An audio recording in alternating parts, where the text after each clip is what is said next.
High সবাইকে, আজকে লাকিকে নিয়ে আমরা যাচ্ছি মাহাসের রথের মেলাতে ঘুরতে। আর ওর যেহেতু এটা ফার্স্ট টাইম, সেই জন্য আমরা সবাই প্রচণ্ড পরিমাণে এক্সাইটেড। এই যে পিছনে আসছে দিদা আর আমার বর। তুমি উঠবে? ও বলি উঠবে উঠবে না, পড়ে যাবে। তারপর মামুনি বলছিল যে এই যে এখানে ময়ূরদোলা রয়েছে, সো ওখানেতে আমরা সবাই মিলে উঠবো। যাই হোক, কেউ তো উঠলো না সেরকম, আমি, মামুনি আর দিদা টিকিট কেটে নিয়েছি। এবারে ময়ূরদোলাতে উঠে পড়েছি, দেখতেই পাচ্ছ। আর লাকি তো মানে প্রচণ্ড ছটপট করছিল, একটা বাচ্চা যেরকম করে। তারপরটা দেখো, ছটফট করছে, আস্তে আস্তে, কিচ্ছু হবে না, কিচ্ছু না। এই দেখো, এই দেখো, আস্তে, আর কিচ্ছু না, কিচ্ছু না।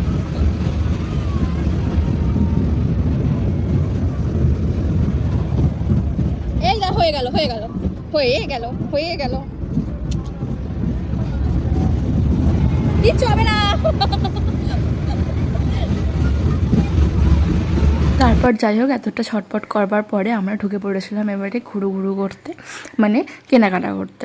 তো যাই হোক, দোকানগুলো দেখছিলাম। আর ওখানে প্রচণ্ড পরিমাণে গরম ছিল, যেহেতু লাকি থাকছিলই না একদম ভেতরের দিকটা। ওই জন্য মামুনির এখানে আবার একজন চেনা পরিচিত দেখা হয়ে গিয়েছিল। দেন আমরা গেলাম কাপ কিনতে। রথের মেলায় যাব আর কাপ কিনবো না, এটা তো হতে পারে না। তারপর চলে গেলাম আচারের দোকানে, কারণ এই যে দেখতে পাচ্ছ, ভালো করে দেখছে একদম কোন আচারটা নেওয়া হচ্ছে, প্রচণ্ড ফেভারিট আচার। তারপর আমি এখানে একটুখানি লাকিকে নিয়েছিলাম যতক্ষণ ওরা কেনাকাটা করছিল। তো এই যে লোক দেখতে এত ভালোবাসে যে কি বলবো।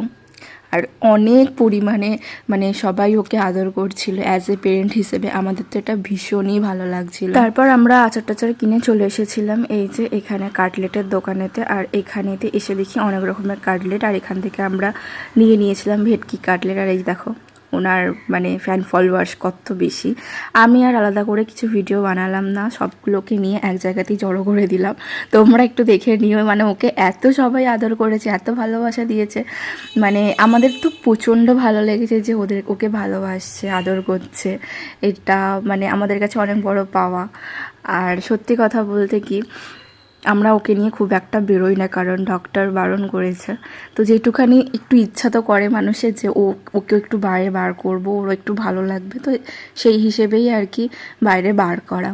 তারপর এনারা তো আবার ছবিও তুলছিল। আর এই ভদ্রমহিলা তো লাকিকে দেখে ভয় পাচ্ছিল, তাই আমি বাড়িতে আসার পর বলছিলাম যে আমাদেরকে সবসময় যেভাবে কামড় দেয় বাইরের লোকেদের, কিন্তু সেরকমটা কিছু করে না। যাই হোক, তারপর আমরা মেলা থেকে বেরিয়ে পড়লাম। মেলা থেকে বেরিয়ে দিদাকে একটা জায়গায় বস করিয়ে রাখা হয়েছিল, তো ওখান থেকে আবার মামুনি গেল দিদাকে নিয়ে আসার জন্য। তারপর দিদাও চলে এসেছে। এই যে আমি দিদাকে বলছি একটু